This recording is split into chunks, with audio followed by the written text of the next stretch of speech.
At my husband's 40th birthday party, in front of 40 guests, his mother stood up with a glass of champagne in her hand and announced that she would be moving into our lake house in the spring. She said it like a toast. She said it like good news. And then she turned to me smiling and said, "Don't worry, sweetheart, we'll find somewhere for your little office things." 40 people applauded. My husband laughed and raised his glass. Nobody in that room, not one single person, including the man I had been married to for 9 years, knew that the lake house was not ours. It was mine, bought before the marriage, paid for in full, my name, alone on the deed. My name is Marissa. I'm 44 years old, and I want to tell you about the 11 days between that toast and the morning I finally said the sentence I should have said 7 years earlier. Let me start further back because none of this makes sense without it. I grew up in a house where money was a weather system. It arrived sometimes and left without warning, and there was nothing anyone could do about it except brace. My father drove a delivery route, my mother cleaned rooms at a motel off the interstate, and then, later, at a hospital, which she considered a promotion and which I understood, even at 9 years old, to be a promotion in dignity rather than in pay. We were not poor in the way that makes for a dramatic story. We were poor in the ordinary, grinding American way. The lights stayed on. The car mostly worked, but every single decision in our house was a financial decision. And I learned early that the difference between a family that is fine and a family that is not is often just 3 months of savings. I decided when I was about 14 that I was going to understand money. Not have it, necessarily. Understand it. Because it seemed to me that the people who had it were not smarter than my parents. They just knew things my parents had never been taught. So I studied accounting. I went to a state school on a partial scholarship, and I worked 30 hours a week at a print shop, and I graduated with a degree and about $11,000 of debt, which I paid off in 2 years by living in a studio apartment with a hot plate and a mattress on the floor. I became a CPA. I worked at a mid-sized firm for 6 years, then went out on my own. I built a practice specializing in small and mid-sized construction companies, which is not glamorous work but is enormously in demand because construction companies are famously excellent at building things and famously terrible at bookkeeping. By the time I was 34, I had 18 regular clients, a small office in a converted house downtown, and something my parents never had in 40 years of working: money in the bank that nobody was going to take away. And in the spring of that year, I bought a lake house. I need to tell you about the lake house properly because everything hinges on it. It was not a mansion. I want to be very clear about that because the way my in-laws eventually described it to other people, you'd think it had a boat dock and a wine cellar. It was a 3-bedroom cottage on a small inland lake about 90 minutes from the city. Built in 1961. It had a wood stove, a screen porch, and a roof that was, at the time I bought it, in a condition I would generously describe as optimistic. It cost me $142,000, and I paid cash, and it took me every dollar of savings I had accumulated in 12 years of extremely careful living. My mother cried when I showed her the paperwork. She said, "Your grandmother cleaned houses on a lake like this." And I said, "I know, Mom. That house was not an investment. It was a monument." I met Grant a year later. He was a project manager for one of my client companies. We met in a conference room over a set of misfiled contractor invoices, and he made a joke about how his last accountant had communicated exclusively in size, and I laughed, and he asked if I wanted to get coffee sometime. Grant is a fundamentally decent man. I need to say that clearly because a lot of what follows will make him look worse than he is. He is warm, he is generous, he remembers everyone's birthday. He is the person at a party who notices the one guest standing alone and goes over to talk to them. What Grant is not, and has never been, is someone who can tolerate his mother's disapproval. We married when I was 36. Small ceremony, 60 people at the lake house. We were happy. I want that on record too. For the first several years, we were genuinely, uncomplicatedly happy. And then there is Renata. My mother-in-law is 71 years old. She was a high school principal for 26 years, and she is never fully retired from the job, in the sense that she still speaks to every adult in her orbit as though they are a sophomore who has been sent to her office. Renata is not stupid, and she is not crude. Everything she does is delivered with a smile and impeccable manners, which is precisely what makes her so effective. She does not insult you. She expresses concern about you. She does not give orders. She makes observations that everyone in the room then feels obligated to act on. The first time I met her, she asked what I did. I said I was a CPA with my own practice. She said, "Oh, how nice. Bookkeeping. My cousin does that from her kitchen table." I said politely that a CPA practice was a bit different from bookkeeping. She smiled and said, "Of course it is, dear." And that was the exact tone of the next 9 years. She never said I was beneath her son. She simply behaved, consistently and pleasantly, as though I were a temporary arrangement. She talked to me about recipes and never about work. When Grant got a promotion, she called it his success. When my practice grew to 31 clients and I hired 2 employees, she said, "It must be so nice to have a little something of your own." And Grant never corrected her, not once in 9 years. I would bring it up afterward in the car, and he would say, "Mom's from a different generation. She doesn't mean it the way it sounds. Just let it go." I let it go. Over and over, I let it go. For 9 years, I let it go because the alternative was a fight with my husband about his mother. And I had watched enough marriages die on that particular hill that I convinced myself I was being wise. I was not being wise. I was being convenient. The lake house entered the family conversation about 4 years into our marriage. It started innocently. Grant's family began using it, his brother Todd and Todd's wife and their kids for a week in July, Renata for a long weekend in September, Grant's sister Paulette and her husband for Labor Day. I didn't mind. Genuinely, I didn't. I had bought that house to be a place where people were happy, and watching Todd's kids run off the end of the dock screaming was exactly what I'd imagined when I signed the papers. But somewhere in there, the language shifted. It stopped being Marissa's place and became the lake house. Then it became our lake house. Then it became, in Renata's phrasing, the family place. I noticed it. I remember noticing it, and I remember deciding, again, that correcting it would be petty.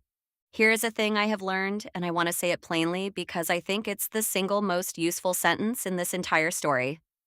When you don't correct a small thing, people don't hear silence. They hear agreement. By year 6, Renata was making decisions about the house. She replaced the curtains in the main bedroom without asking.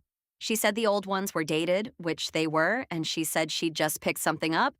And Grant said, "Wasn't that thoughtful?" And I said, "Thank you, Renata," and drove home with my jaw clenched so hard I had a headache for 2 days.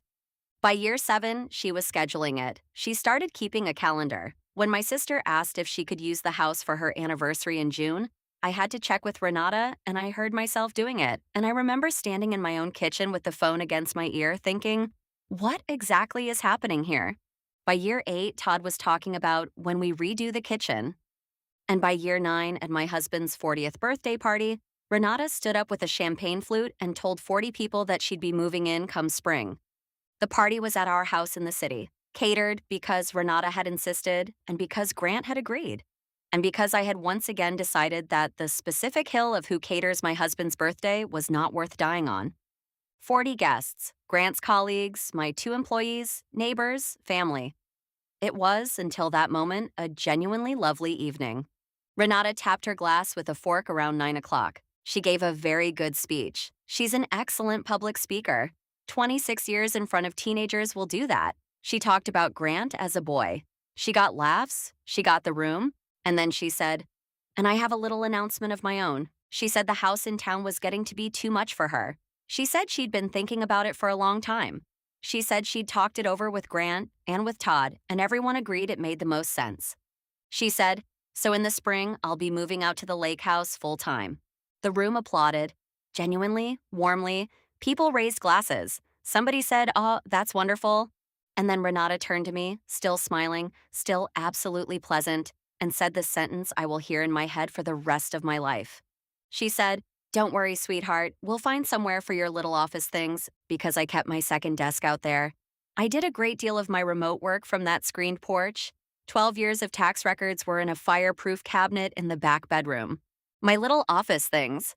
I looked at my husband. Grant was laughing. He had his glass raised. He was looking at his mother with genuine affection, and he was laughing. And I understood in that 1 second 3 separate facts. 1. Renata had discussed this with him. She'd said talked it over with Grant. 2. Grant had not mentioned it to me. Not once, not a word. 3. Neither of them had considered that they needed to. I did not make a scene. I want to explain why because people always want to know why you didn't say something in the moment. And the honest answer is that in the moment, I was not capable of speech. Something in my chest had gone very still and very quiet, the way a house goes quiet when the power cuts out, and every system in me that normally produces words had simply stopped. So I smiled. 40 people were looking at me. I smiled and I raised my glass and I said, "What a night," which was true. Guests started leaving around 11. I hugged people. I thanked people for coming. My employee Devin, who is 26 and observant in a way that occasionally alarms me, hugged me at the door and said quietly, "Are you okay?" I said, "Ask me tomorrow." He looked at me for a second and said, "I'm asking you tomorrow." And when the last car pulled out, Grant came into the kitchen with an armful of glasses and said, "That was great. Mom killed it." And I said, "Grant, when were you going to tell me your mother is moving into my house?" He put the glasses down. He said, "Our house." 3 seconds. That's all it took. 3 seconds, one word, and 9 years of my careful, generous, conflict-avoidant silence collapsed like a bridge with a bad weld. I said, "Whose name is on the deed?" He said, "Marissa, come on." I said, "I'm asking you a question. Whose name is on the deed to the lake house?" He got quiet. Then he said, "Yours." But that's a technicality. A technicality. I bought that house with money I earned starting from a print shop job at 19. I bought it before I met him. I paid cash. I replaced the roof myself. Well, I paid for the roof and I sat on the dock and watched them do it. And I cried a little when they finished because my mother had cleaned houses on a lake like that one. A technicality. I said, "Your mother announced to 40 people that she's moving into my house and she did it without asking me, and you knew and you didn't tell me." He said, "Because I knew you'd react like this." There it was. The whole architecture of 9 years in one sentence. He hadn't told me because he knew I would object. And rather than have the difficult conversation with his mother or with me, he had simply let it become a fact in a room full of witnesses, where objecting would make me the villain. I don't think he planned that consciously. I want to be fair. I think Grant is a man who postpones difficulty until it becomes somebody else's emergency. But the effect is the same whether you engineer a trap or simply wander into building one. I said, "I'm going to bed." He said, "Are we not going to talk about this?" And I said, "We're going to talk about it, but not tonight, because tonight I don't trust myself." I did not sleep.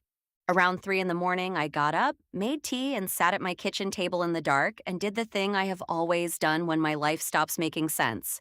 I got out the documents: deed, purchase agreement, closing statement, 12 years of property tax receipts, all paid from my business account, the roof invoice, the septic replacement in year 3 of the marriage, also my account, the dock repair, the new water heater, the insurance policy in my name with premiums coming out of an account Grant had never once looked at. I made a spreadsheet. I am who I am. Total invested in that property since purchase, not including the purchase price. $61,000 and change. Every dollar of it mine. And then, because I am thorough and because at 3 in the morning, thoroughness is the only thing standing between me and panic, I made a second column. Total contributed by Grant, 0. Total contributed by Renata, $412 for curtains I had not asked for and did not want. I sat and looked at those 2 columns for a long time. And then I did something that surprised me. I went and got a legal pad and I wrote, at the top, one question. What do I actually want? Not what would keep the peace, not what would avoid a fight. What did I want? I wrote 3 things. I want the lake house to be mine, understood by everyone permanently. I want a husband who tells me things before 40 other people know them. I want to stop being managed. I looked at that third one for a long time. Because that was the real one. The house was the symptom. The thing I actually could not survive another decade of was the slow, pleasant, relentless process of being handled. The next morning, I called Ruth Delgado. Ruth is a real estate attorney I've worked with professionally for 9 years. She handles closings for 2 of my construction clients, and she is the most efficient human being I have ever encountered. I told her the situation, all of it. She listened without interrupting for about 6 minutes. Then she said, "Is the house titled in your name only?" I said, "Yes." She said, "Purchased before the marriage?" I said, "Yes, 14 months before." She said, "With premarital funds?" I said, "Every dollar, and I can document it." There was a pause. Then Ruth said, in the flat, pleasant voice of a woman who has seen this exact movie 400 times, "Marissa, that is your separate property. Your husband has no ownership interest in it. Your mother-in-law has approximately as much claim to that house as I do." I said, "I know that legally." Ruth said, "Then what's the actual problem?" And I said, "The actual problem is that nobody in my life has behaved like that's true for about 4 years, including me." Ruth was quiet for a second. Then she said something I have thought about nearly every day since. She said, "Marissa, a boundary that you've never enforced isn't a boundary.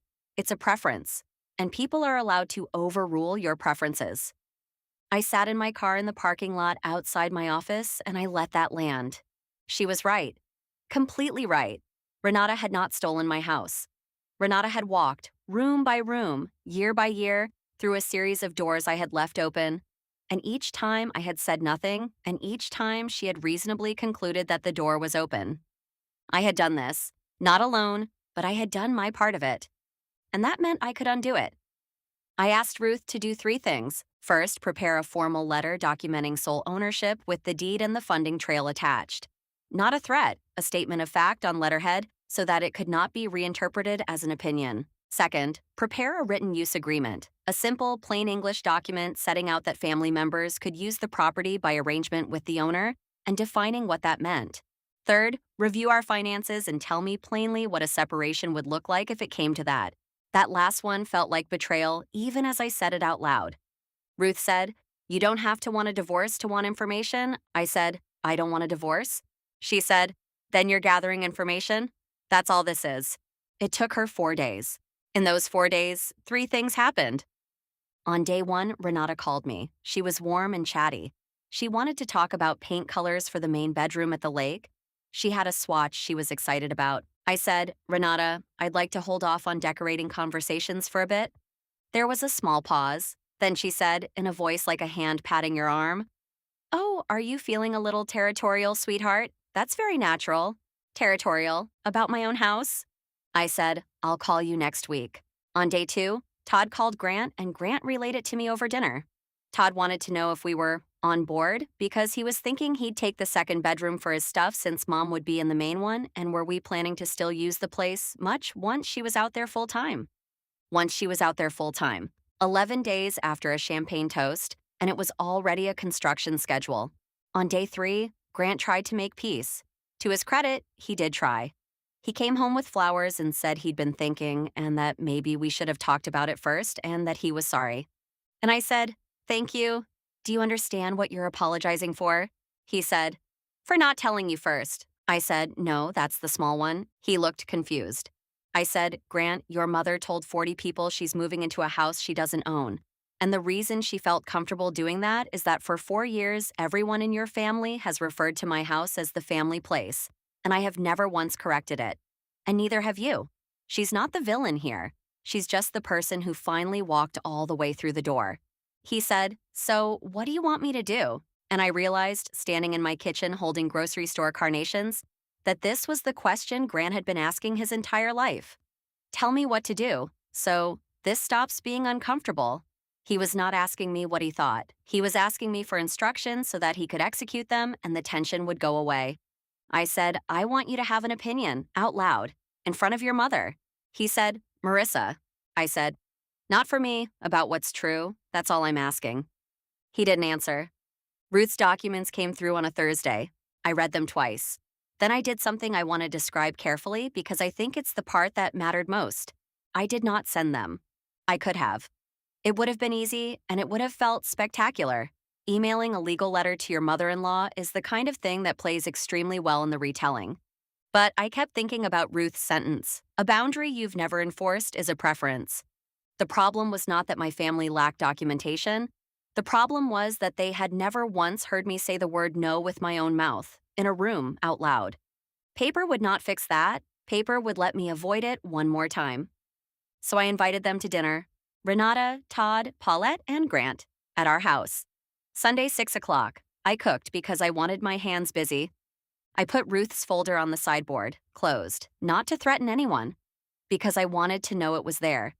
They arrived in high spirits. Renata brought a pie. Todd brought beer and talked about a boat trailer for 20 minutes. Paulette showed everyone photos of her daughter's dance recital.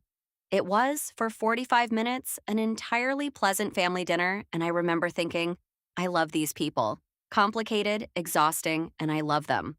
Which is why I nearly didn't do it. Then Renata set down her fork and said brightly, "So, shall we talk logistics?" I was thinking April 1st for the move, but the movers said, and I said, "Renata," she stopped. I said, "Before we talk about April, I need to say something to everyone, and I need you all to let me get through it." The table went quiet in that specific way. Tables go quiet when everyone suddenly understands that the evening has changed shape. I said, "I love all of you. I want to start there because everything I'm about to say comes from a place of wanting to keep this family, not damage it." Then I said, "The lake house is mine." Renata's face did something complicated. I said, "I bought it 14 months before I met Grant. I paid $142,000 in cash, which took me 12 years to save, starting from a print shop job I had at 19. My name is the only name on the deed. Every property tax payment, every insurance premium, the roof, the septic, the dock, the water heater, $61,000 of repairs since I bought it, has come out of my account." Nobody said anything. I said, "I have never once said any of that out loud to any of you, and that is my fault. For 4 years, I let all of you call it the family place, and I said nothing because I wanted everyone to be comfortable, and I understand completely why you all now believe it's a shared asset. I taught you that. I want to own my part."